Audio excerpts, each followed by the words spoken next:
Hi. Okay, I've never done one of these before, so forgive me if it sounds a little bit wordy and ill-edited or whatever. So basically, I was asked by Donna to test one of their Eastar flutes.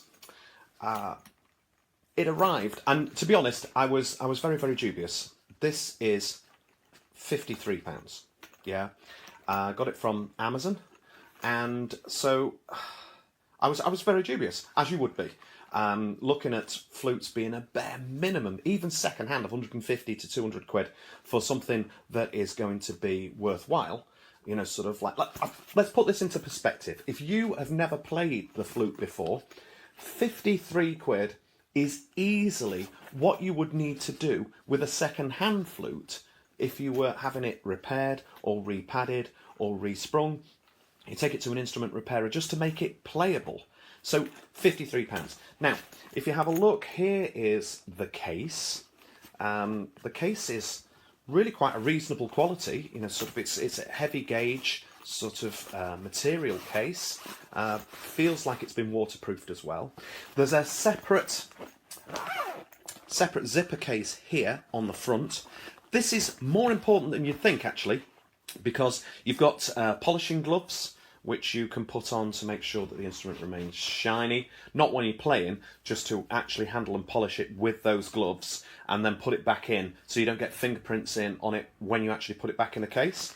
And then you've got a cloth. It's also got an adjusting screwdriver with it as well. When I saw that, I was quite surprised, because lots of inexpensive flutes don't have any adjustment on them at all. This has got in adjustments. To tell you the truth, if you're a flute teacher out there, this has very similar adjustments to a very, very highly respected and known brand. When you pick this flute up and when you actually start to play it, you'll realise exactly what this is. So it's very, very similar to a very, very well-known flute. So there's your screwdriver, you've got your cloth. Now, the reason that this extra pocket is very important, you've also got a cleaner bar. This cleaner bar also comes with, can you see that? Yes, I've got it there. So, there it is. Right, so you've got those 3 slots there. Normally, I would see a cleaner bar with one slot, which is in the middle, and I'll show you about the adjustment of that very, very briefly. So, that's there. It's made out of plastic. Now, you might think that that is a cost-saving thing. In my experience, having a plastic one's better than a metal one, because you don't want to scratch the inside of the flute. So I'll show you how that works, really. But really, you should be getting a flute teacher. You know, sort of like, these are not things that you can pick up and just play. It's, you need somebody to guide you. So anyway, more to the point, let's just get to the inside of this flute. So it's a zipper case, so I'm going to open it up, and there it is. Okay, so you can see the quality. The case has got loads of padding in. It's going to be safe to go in transit. It will probably suffer a few drops and things like that. Let's be honest, when you're actually probably talking about somebody who's playing the flute for the very first time, a lot of these people will be primary school children and things like that. They can get knocked, they can get dropped, they can, sometimes I've even known cases to get stood on in schools. So, sort of like, it's good that it is actually robust. So I'm going to take the flute out, and I'm going to show you the main sections of it. So we've got the main section here. Those of you that played flute before are probably already recognising what this is. So anyway, and you'll see there, you can actually see that they've got adjustment screws and everything. You can see that it's nice and shiny.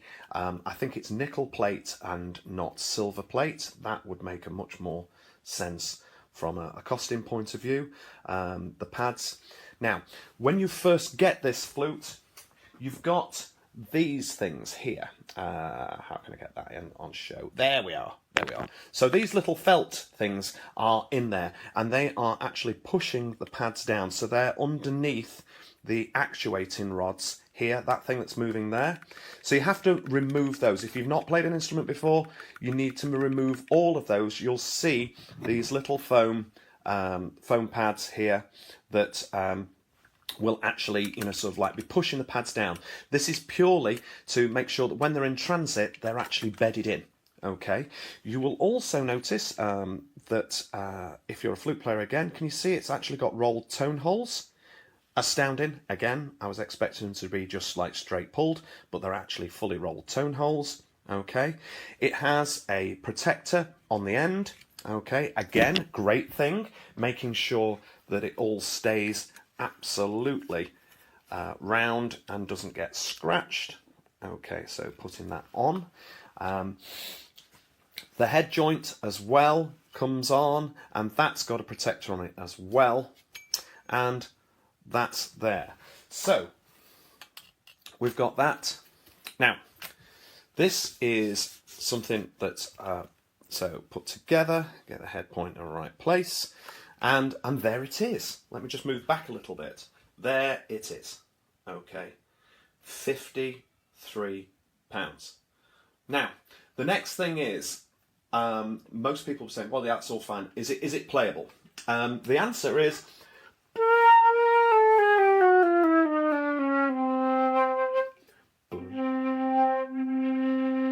let me just get that sorted out a little bit better than that.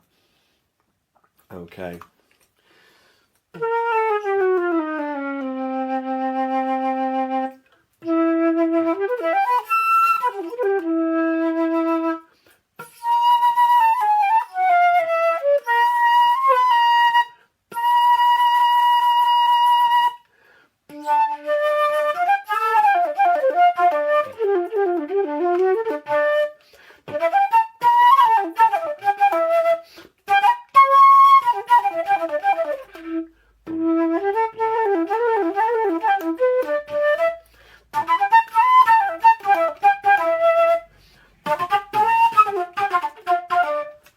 The answer is yes. It's. I promise you that's straight out of the box. I have not done any adjustment whatsoever. It's straight down to a low C.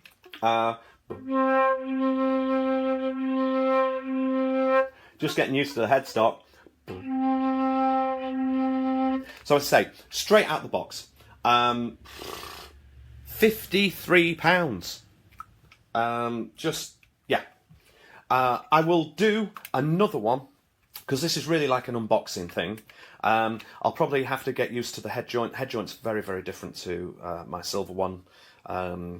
My flute was like £2,000. So, you know, sort of like, so I'm expecting it to be very different. What I'm going to do is I'm doing it during the course of the day, the week. I'm going to be playing it with students and things like that. I will report back and see if there's any issues. Do you know what? It doesn't even feel springy and cheap. If we listen to this, yeah, we can hear that the pads are actually closing really nicely. Really nice. I mean, I wouldn't be able to get that low note out.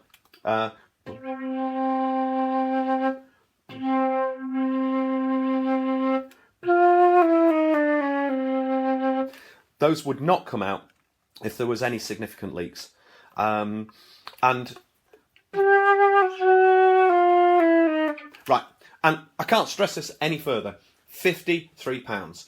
That is how much it would cost to overhaul, bare minimum overhaul, right? And also, even if you were hiring a flute, you wouldn't get it. You just would not get it. If this is reflective, I mean, I've not done anything to this. It was sent to me. It came via Amazon. It was posted. I've picked it up. I did take it out the plastic bags that it comes with, and I took out the little foam things as well. So, you know, sort of like, so you didn't have to put up with that, because I didn't know. You might need to use the screwdriver, actually, just to poke them out a little bit, because sometimes they're a little bit difficult to get out, especially in this area. I found them a little bit difficult to get out. But you would with anything. Yeah, I'm amazed. My first impression is one of complete amazement. So, apologies for this now approaching 10 minutes long. I have no idea whether I'm going to be able to put this up, because it might be way, way, way too long. But the first initial impressions are not just good. I'm quite frankly amazed. Absolutely amazed. I can see my hands are really bad for making things degrade. Because it's nickel, it is going to go grey. It's not going to make it unplayable. There may be a possibility of getting a grey mark on your bottom lip when you're actually doing that. It'll wash off, you know, sort of it's not poisonous, it's not anything to be concerned about. I guess the only thing that you could possibly worry about is if your child or if you have a nickel allergy, if it's nickel plate. I think I might actually have a word with them and see if that is what it is, because it would make sense to, as I say, from a price point of view. So, but even then, you can put clear nail varnish or something like that on there. I know people would be horrified if I was suggesting this, but if you've got a nickel allergy and you can't actually put your lip on there without it being itchy or whatever, then, you know, sort of like, then that's a way around it. And, you know, sort of like, and before anybody goes, oh, it'll ruin the taste, £53. £53. More later, I promise you it's going to be more succinct, and I'll just tell you what my experiences are and see whether it's as tough as it feels out the box. Incredible. Donna. And it's called the Eastar. Eastar. There it is. Actually, that's in reverse, isn't it? But Eastar when you're searching for it. And I think there's every chance that at the primary schools I'm going to let somebody use this. Why not? And see how they deal with it. It even feels weighty. I mean, reassuringly weighty. Anyway, we're now coming up to 12 minutes. It's almost like a best man speech. I hope this is of some use to you. At the moment, I have no qualms at all. Get it. It's incredible. £53.